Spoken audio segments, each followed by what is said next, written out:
Hello everyone, welcome back to my YouTube channel doctor Vidya's management study. तो आज हम देखने वाले हैं इवोल्यूशन ऑफ ओबी का ह्यूमन रिलेशन मूवमेंट पार्ट। उसमें हम देखने वाले हैं हाउथॉर्न एक्सपेरिमेंट बाय एल्टन मायो। तो चलो इन डिटेल देखते हैं ये ह्यूमन रिलेशन मूवमेंट क्या है। उसके पहले क्विक रिकैप जो हमने ऑलरेडी देखा है, इंडस्ट्रियल रिवॉल्यूशन जिसके कंट्रीब्यूटर थे रॉबर्ट ओवेन, एंड्रू उरे and JN. Tata.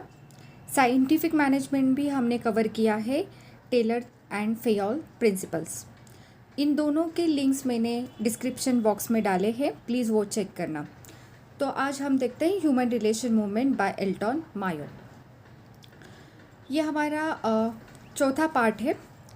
Elton Mayo का जो टाइम पीरियड था इट वाज 1880 टू 1949। उनको बोला जाता था father of human relation approach. हमने लास्ट टाइम देखा था कि टेलर को बोला जाता है father of scientific management and Elton Mayo को बोला जाता है father of human relation approach. After the failure of scientific management the birth to human relation movement was started which was given more emphasis on the employee cooperation and morale।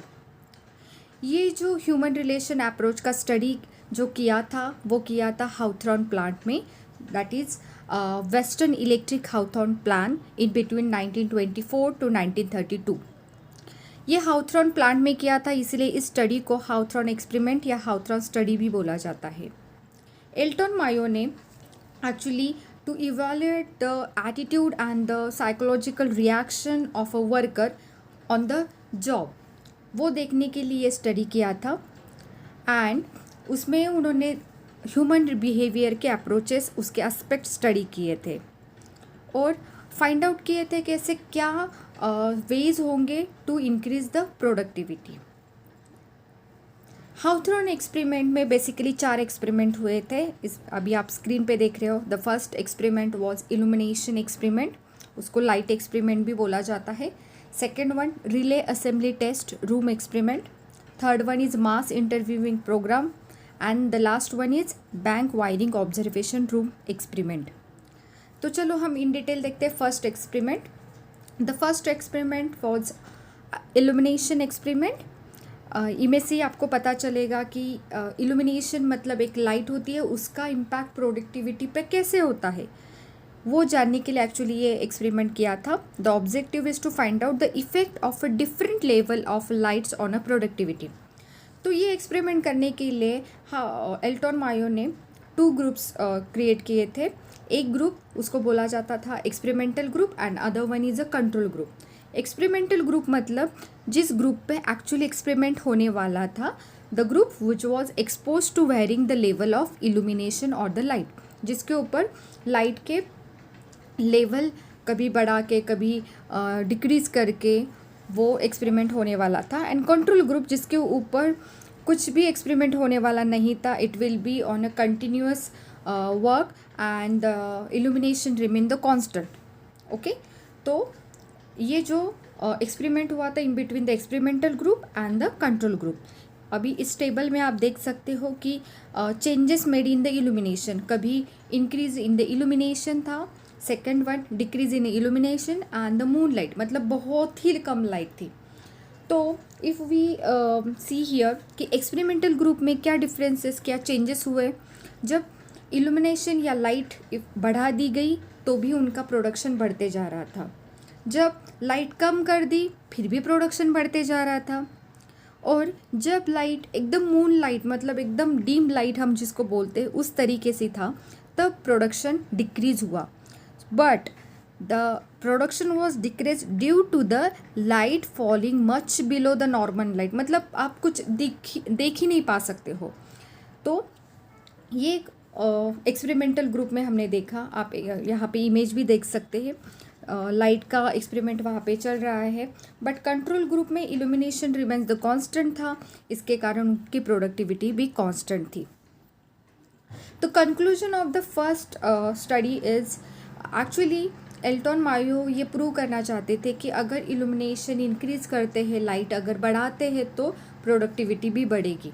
But यहाँ पे as a result कुछ अलग ही दिखा, मतलब हम देख रहे हैं कि there is a no relationship between the change in illumination and the productivity.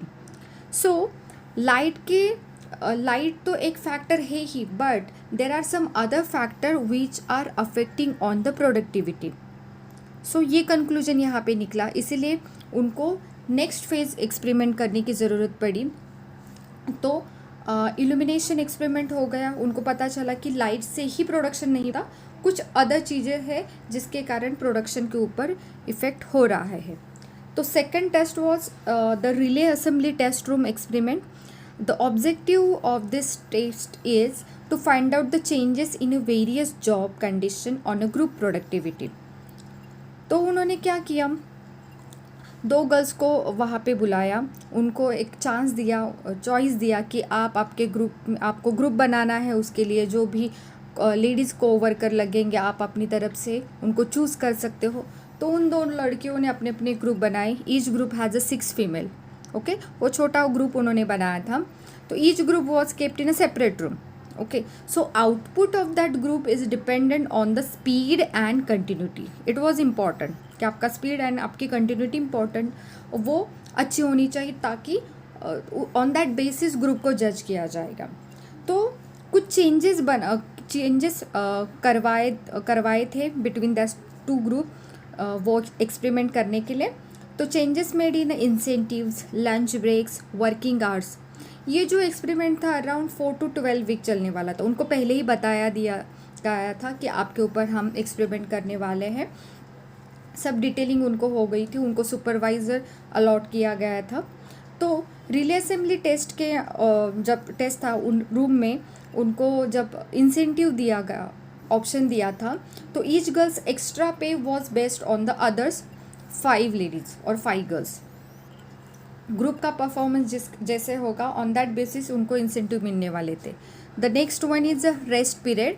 So as increase the frequency production decreases, because girls ने कंप्लेन किया कि हमें फ्रिक्वेंटली रेस्ट मिल रहा है, तो it is disturbing our rhythm, it is disturbing our work continuity. तो वो चाहते थे कि हमें रेस्ट पीरियड ज़्यादा नहीं चाहिए, तो उन्होंने रिक्वेस्ट की, तो फिर उनके रेस्ट पीरियड कम कर दिए गए। The next one change has been introduce की पहले तो 5 मिनट का रेस्ट पीरियड था, 1 in the morning and other in the evening session, but later it was increased up to 10 minutes। तो वो देखा गया कि उनकी प्रोडक्टिविटी बढ़ रही है। तो conclusion of this experiment is whatever the changes has been introduced, the changes result into the decrease in absenteeism, increase in morale and the lay supervision. It was assumed that by allowing them to choose their own rest period and to give the suggestion to develop the positive factor which result in an increase in production। उनको लगा इस project से, इस experiment से ये समझ में आया कि जब जो टीम है उनको अगर चॉइस दी जाती कि आप अपनी तरफ से रेस्ट पीरियड डिसाइड करो, इंटरवल डिसाइड करो, तो प्रोडक्शन इंक्रीज हो रहा था। देन रिसर्चर ने सोचा कि चलो अभी रिवर्ट करते हैं।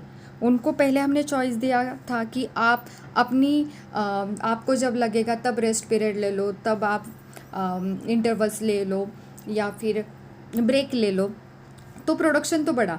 बट रिसर्चर ने अब सोचा नहीं, अभी हम रिवर्ट करते हैं, ओरिजिनल सेटअप पे आते हैं।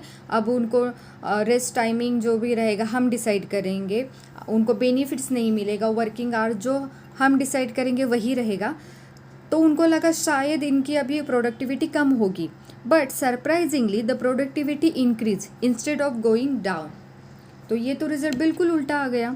So it was concluded that social relationship, freedom of work participation and the decision making, it creates the sense of responsibility among the workers and it had a greater effect on the productivity than the working condition। मतलब इस experiment से ये समझ में आता है कि सिर्फ वर्किंग कंडीशन इम्पॉर्टेंट नहीं है।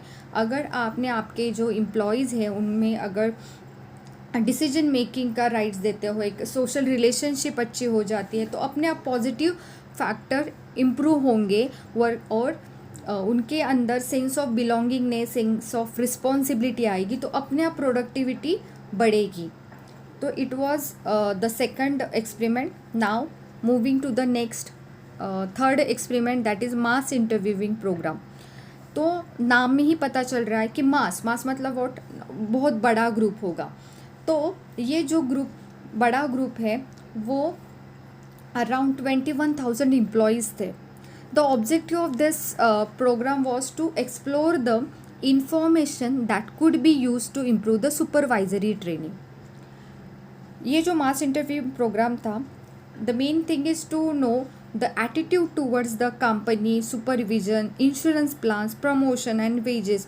मतलब कंपनी जो अलग अलग बेनिफिट्स दे रही है, कुछ पॉलिसीज़ उनकी रहेंगी, तो उनसे रिलेटेड एम्प्लॉयज़ का एटीट्यूड क्या है, that was the main motto to understand. तो उन्होंने क्या किया था, एक ग्रुप लिया था, अराउंड 21,000 एम्प्लॉयज़ थे. उन लोगों का उन्होंने डिसाइड किया कि इंटरव्यू लेना है. बट वो इंटरव्यू का जो टाइम पीरियड था, अराउंड 3 इयर्स तक वो चलने वाला था. तो उनको वो देखना था कि अगर हम उनके इंटरव्यूज़ लेंगे तो हमें उनसे इंफॉर्मेशन मिलेगी और शायद इसका इम्पैक्ट प्रोडक्टिविटी बढ़ाने में हो सकता है. तो इनिशियली उन्होंने क्या किया था, जो एक डायरेक्टिव इंटरव्यू होता है ना, डायरेक्ट क्वेश्चन, आइदर यस और नो में ही आपको आंसर देने, क्लोज एंडेड हम जिसको बोलते हैं, राइट. तो काइंड ऑफ दैट, ऐसे डायरेक्ट क्वेश्चन उनको पूछे जाते थे, like do you like your supervisor, do you like your boss. तो सिर्फ उनको यस नो उसी में आंसर देना था. बट उससे क्या हो रहा था, ज़्यादा इन्फॉर्मेशन नहीं मिल रही थी. तो क्या किया, तो नेक्स्ट स्टेज व्हाट, कि उन्होंने इंटरव्यू लेने का तरीका चेंज किया. अब इंटरव्यूअर ज़्यादा क्वेश्चन पूछते नहीं थे, सिर्फ सुनते थे. क्योंकि उस टाइम उन्होंने एम्प्लॉय को चांस दिया अपनी बात बोलने को, उनके मन को एक्सप्रेस करने के लिए, so they can talk freely about what they feel. So it was concluded that the productivity can be increased if workers are allowed to talk freely about the matters that are important to them, right. Instead of asking so many questions, let them talk, let them express their feeling about their what they like and not. okay. तो इससे क्या हुआ कि उनको ज़्यादा information milli. But अभी ये जो एक्सपेरिमेंट हुआ था, it was for the 21,000 employees. तो वो बड़ा ग्रुप था. तो उन्होंने सोचा चलो बड़े ग्रुप पे तो ये समझ में आया है, बट अभी नेक्स्ट हमें ऐसा कुछ स्टडी करना चाहिए वो जो स्मॉल ग्रुप से रिलेटेड हो. स्मॉल ग्रुप में उनका बिहेवियर कैसे हो सकता है वो हमें अभी जानना है. तो इसलिए चौथा एक्सपेरिमेंट उन्होंने कंडक्ट किया था, that was a bank wiring observation room experiment. उसमें अभी क्या किया था, 14 मेल वर्कर्स थे. लास्ट वाला जो मास इंटरव्यूइंग प्रोग्राम था उसमें 21,000 एम्प्लॉयज़ थे और बैंक वायरिंग ऑब्जर्वेशन रूम में 14 मेल वर्कर्स थे. Those who are working in the bank wiring room, and उनका जो ऑब्जर्वेशन पीरियड था अराउंड 6 मंथ था. And workers pay depend on the performance of the group as a whole. तो उनको बोला गया था अगर आपका ग्रुप अगर अच्छा परफॉर्म कर रहा है तो आपको पे अच्छा मिलेगा. तो रिसर्चर को ऐसा लगा that the efficient workers would be put more pressure on the less efficient workers to complete the work. उनको लगा कि जो अच्छा परफॉर्म कर रहा है, बेहतर परफॉर्म कर रहा है, वो अपने जो नीचे के जो सबऑर्डिनेट्स हैं उन पे प्रेशर डालेगा और उनको बोलेगा कि आपका परफॉर्मेंस आपको बढ़ाना है, तो हमें एक इंसेंटिव प्लान का हम बेनिफिट हम उठा सकते हैं. बट यहाँ पे उल्टा ही देखा गया. It was found that the group establish its own standard of output and the social pressure was use to achieve the standard of output. एक क्या होता है, अगर आपको मनी मोटिवेट एक टाइम तक करेगा, राइट. अगर मैंने आपको बोला नहीं आपको इतने 1000 प्रोडक्ट प्रोड्यूस करने हैं, उसके बाद आपको इतनी अमाउंट मिलेगी, आप 1000 करोगे. फिर से मैंने बोला नहीं आपको उसी टाइम पीरियड में अभी 2000 प्रोडक्शन करना है, शायद आप एक बार करोगे. एक नेक्स्ट टाइम में अगर मैं बोलती हूँ नहीं आपको उसी टाइम में अभी 5000 प्रोडक्ट प्रोड्यूस करने हैं, तो शायद आपका प्रोडक्शन इतना नहीं बढ़ेगा, क्योंकि आप सोचोगे अरे कितना हम काम करें. आपको कभी कभी एक फियर सा हो जाता है कि अगर हम अगर ऐसे ही काम करते गए तो एक्सपेक्टेशन हमसे और बढ़ेंगी, बट हमें तो उतना ही पे मिलने वाला है, तो there is some fear in the mind of employees.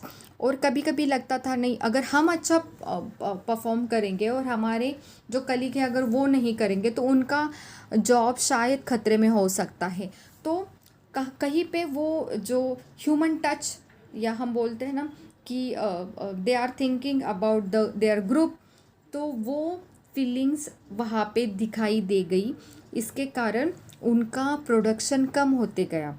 तो the purpose of this study was to find out how payment incentive would affect productivity.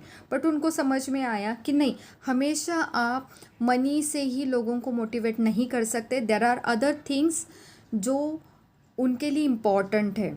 Because this experiment से उनको समझ में आया the productivity actually goes down. So in conclusion अगर हम देखते हैं तो हाउथॉर्न एक्सपेरिमेंट में क्या कंक्लूड किया है, the first one, the social and the psychological factor are responsible for a workers productivity and the job satisfaction.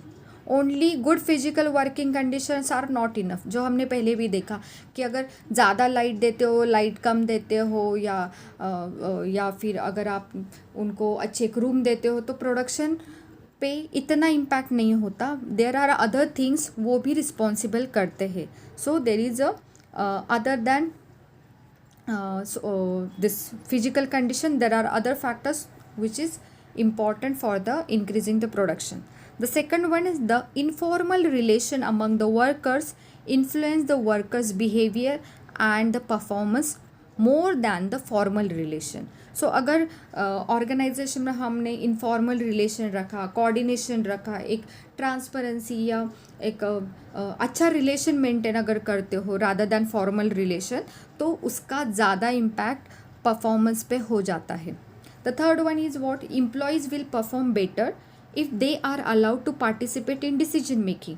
जो हमने वो लेडीज़ के ग्रुप में देखा था, उन्हीं को चांस दिया गया था कि आप डिसीजन ले लो, आप आपके थॉट्स एक्सप्रेस कर सकते हो, कब कब आपको रेस्ट इंटरवल चाहिए, तो देखा गया कि उनका परफॉर्मेंस बढ़ते जा रहा है।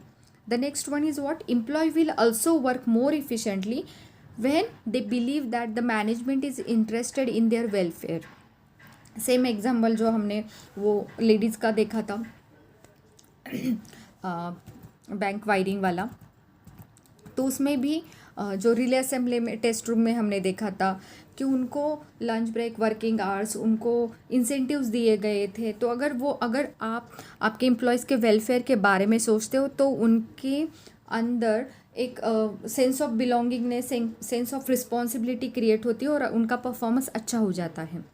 The next one, when the employees are treated with the respect and dignity, तो उनका परफॉर्मेंस बढ़ जाता है। अगर आप उनको चांस देते हो, उनको उनके व्यूज़ पुट फोर्थ करने के एक अपॉर्चुनिटी देते हो, जो हमने इंटरव्यू टेक्निक में देखा था, तो उनका परफॉर्मेंस इम्प्रूव हो जाता है।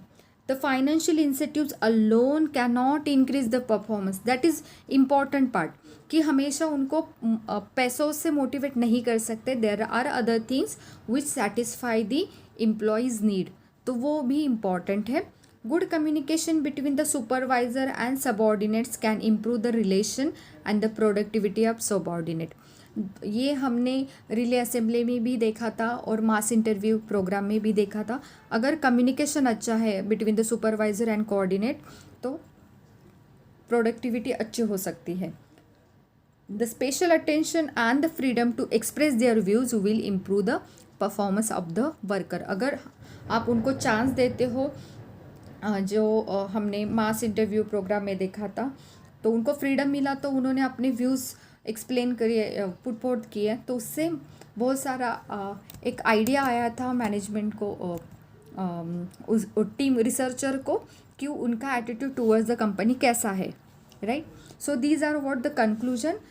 जब भी हम एक एक्सपेरिमेंट करते हैं, वो किसी के सामने हम सुझाव देते हैं, तो उसमें एक पार्ट भी रहता है, that is a criticism part. उसमें कुछ कमियां होती है। So there are few criticize regarding the Hawthorne experiment. चलो एक देखते हैं वो क्या है। The first one is the lack of validity. तो एक तो the Hawthorne experiment were conducted under the control condition. जब भी वो एक्सपेरिमेंट करते थे उनको बोला, जो भी उनके सैम्पल था जिनके ऊपर वो रिसर्च करते थे उनको पहले ही बताया दिया जाता था कि आपके ऊपर हम एक्सपेरिमेंट कर रहे हैं। तो शायद बिकॉज ऑफ दैट कि वो उनको पता था कि हमारे ऊपर एक्सपेरिमेंट चल रहा है, तो इसीलिए वो परफॉर्मेंस अच्छा कर रहे, राइट। तो उनकी वैलिडिटी थोड़ी सी कम उनको लग रही थी। The next one is what, more importance to human aspect. The Hawthorne experiment gives too much importance to the human aspect. Human aspect alone cannot improve the production. उनका ये बोलना था ज़्यादा ही इम्पोर्टेंस दिया गया है to the human relation, but there are other things like technology or the other factors are also required for the production.